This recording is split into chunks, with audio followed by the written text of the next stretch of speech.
So, today we are going to discuss about different aspects of cerebellum, particularly the different subdivisions of the cerebellum.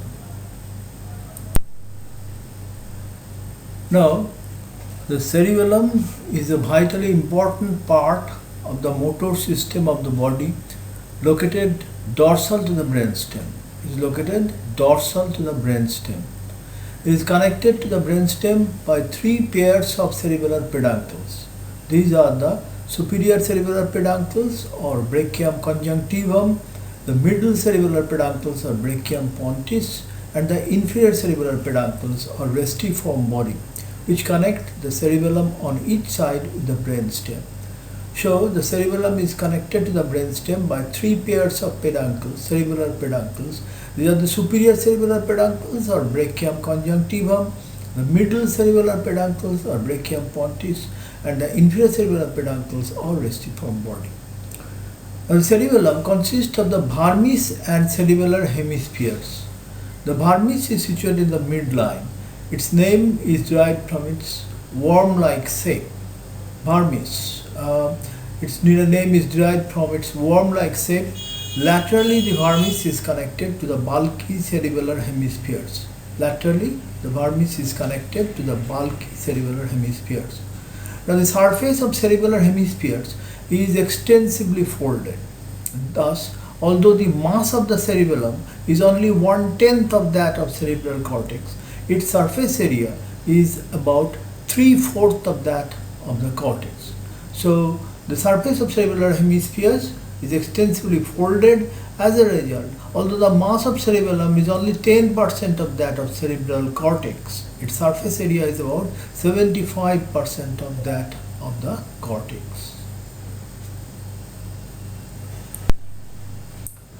Now next we come to the anatomical divisions of the cerebellum.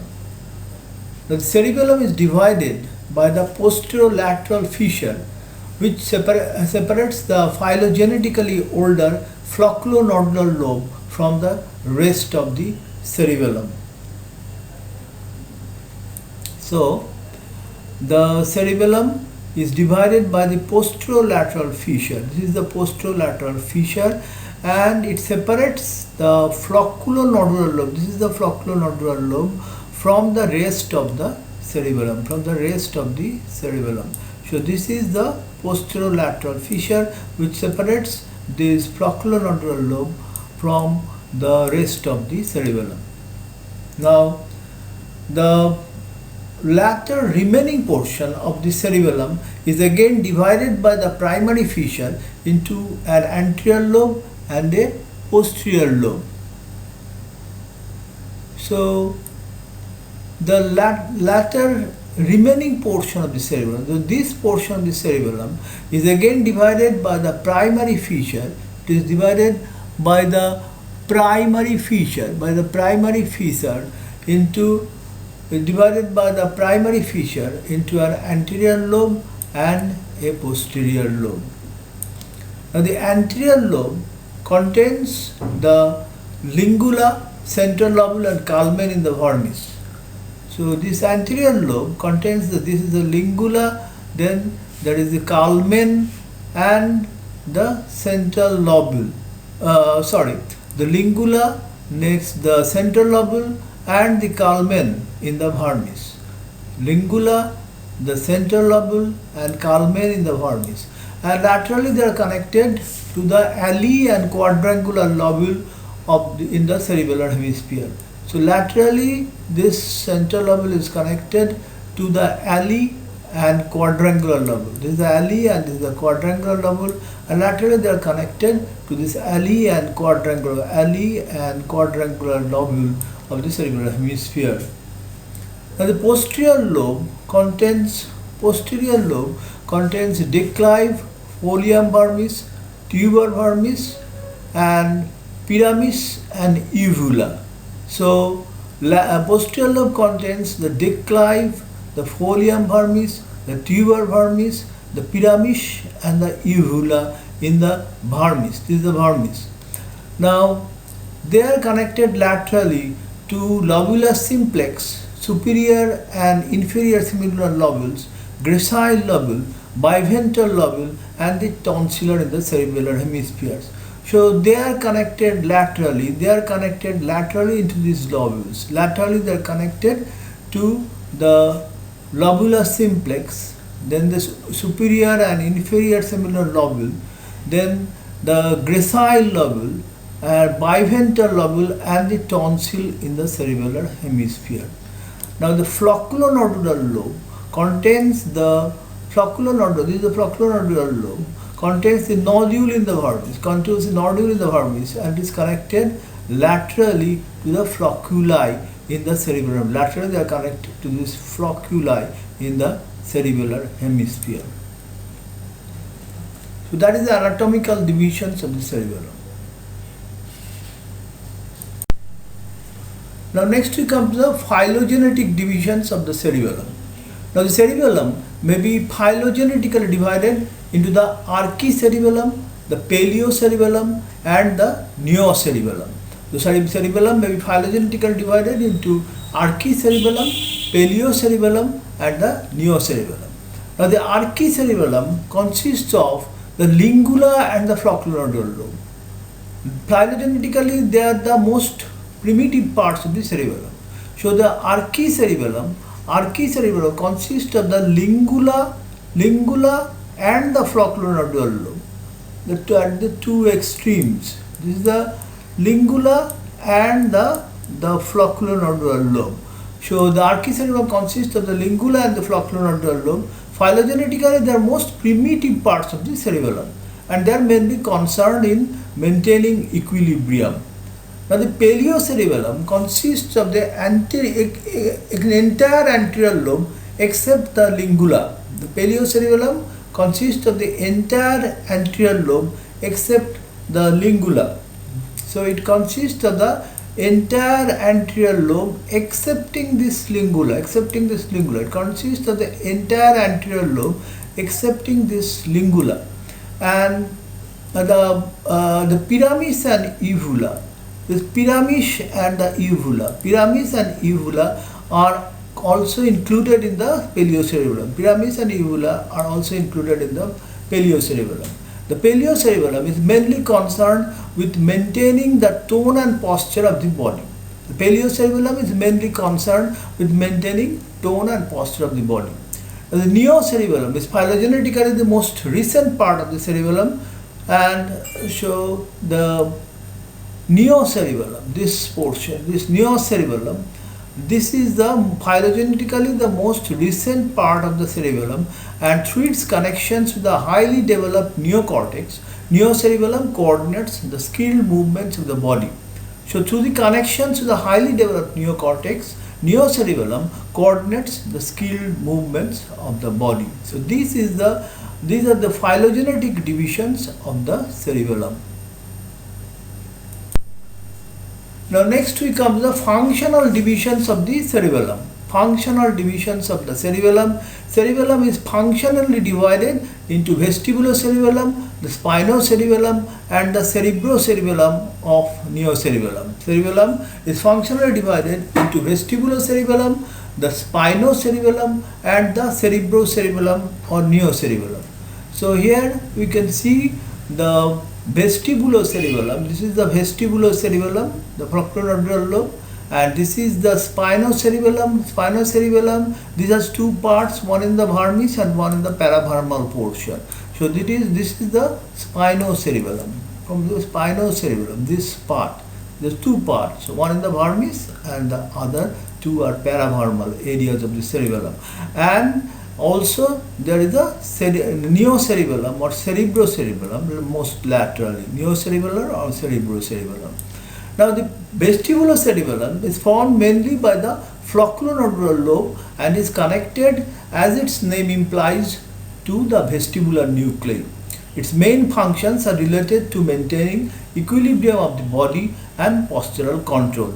So vestibulum is formed mainly by the flocculonodular lobe. Vestibulum is formed mainly by the flocculonodular lobe and is connected, as its name implies, to the vestibular nuclei in the medulla, and its main functions are related to maintaining equilibrium of the body and postural control.